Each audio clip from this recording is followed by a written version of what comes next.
You can call it a consolation prize for not playing in the BCS title game. Call it overconfidence if you want against a seemingly overmatched opponent. But when all is said and done, what you can't call it is a W for the Florida Gator football team. The Orange and Blue have had some great and horrible memories in the Sugar Bowl, and last night's 33-23 loss to Louisville definitely going to fall in that latter category. Gators absolutely outplayed nearly every facet of the game, starting with a game-defining pick six on Florida's first offensive snap. Louisville forced 2 more Gator turnovers and stymied them on 3rd down, not allowing a conversion till the final 15 minutes of the game. By then, it was too little too late. Add 9 penalties for nearly 100 yards, and it's a tough pill to swallow for these Gator seniors to end their college careers. It's going to be on my mind for a long time and on my heart for a long time, but you know, these younger guys will learn from it. You know, they correct their mistakes next year, and I think this team will be better because of it. Appreciate everything that we did as a senior class, and then we're going to get it next year.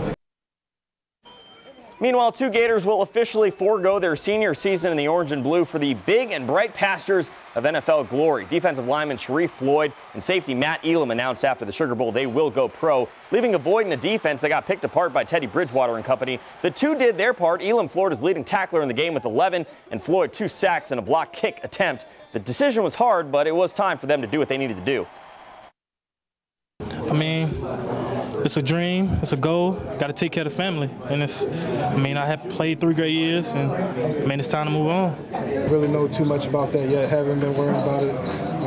Now that I'm having a little time on my hands, I start looking into it. But as now, I don't know.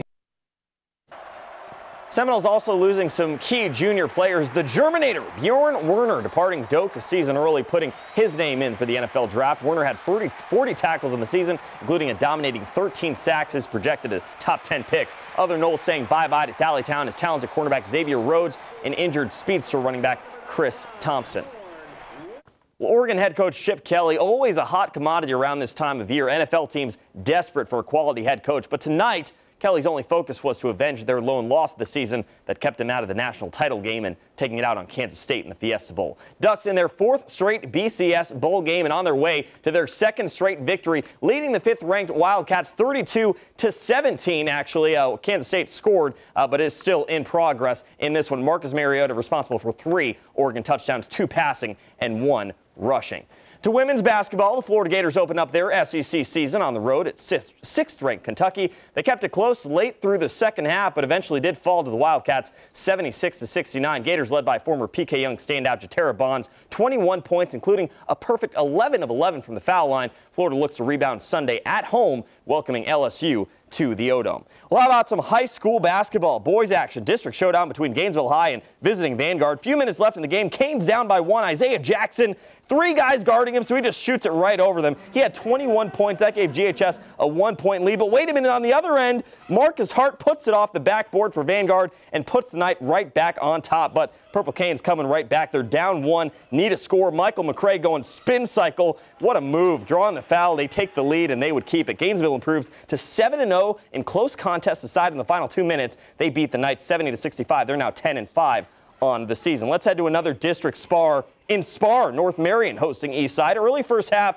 Rams charging, and Jaquan Strouder feeding Thomas Lundy, and he puts it in. Eastside up 4-0 early, but the Colts have barely caught their breath, and the Rams coming right back at them. Strouder with the steal, the pass ahead to Sir Jackson, and he takes it for the one-handed slam. Rams up 6-0. Colts have yet to score with 3 minutes left in the first quarter, but Keyshawn Davis getting it done on defense. Nice block here, but that block would not be nearly enough. Eastside does come out on top. Final score, 54-39. Also want to mention that the women's tennis team, the two-time defending national champions, they are also preseason ranked #1. So they did lose Allie Will. They also lost Joanna Mather to graduation, but they still have a plethora of talent led by Lauren Embry, Sophie Oyen.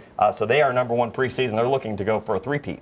Speaking of talent, Matt Elam, Sharif Floyd, they must have had some word that their stock is high and that they're going to be drafted fairly high. Exactly. Sharif Floyd is projected right now as a first-round draft pick. Matt Elam is just a productive player. I can only assume that he's going to go within the first 3 rounds, so at least, the first 2 days.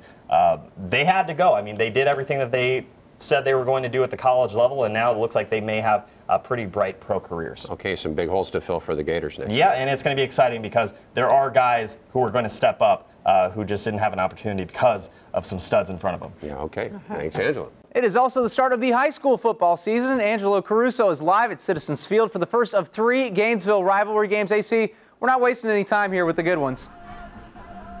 You're not kidding, Chris. The battle for the city championship starts tonight. Round 1, Eastside versus Buchholz. Now, there is a bit of optimism for the Rams. They ended up winning 41-0 last week right here against Palatka, but they beat Palatka last year, and that didn't stop a disappointing season. So Jeff Parker says don't drink the Kool-Aid just yet.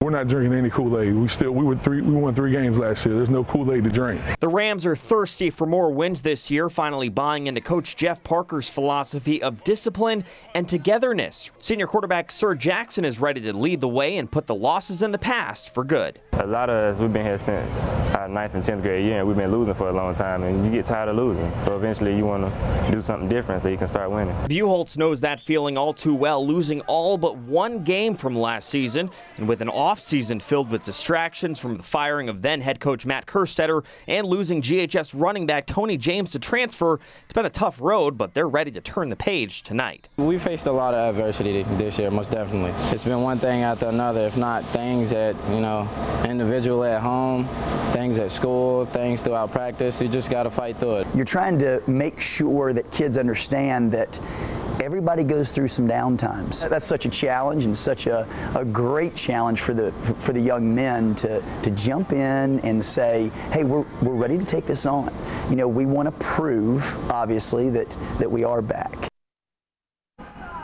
Coach Whittemore says that the biggest thing he's looking for from his team is grit, determination, and more importantly, tremendous effort on the football field. And Eastside's Jeff Parker says that they are not taking the Bobcats for granted. Live from Citizens Field, Angelo Caruso, WCJB, TV 20 Sports.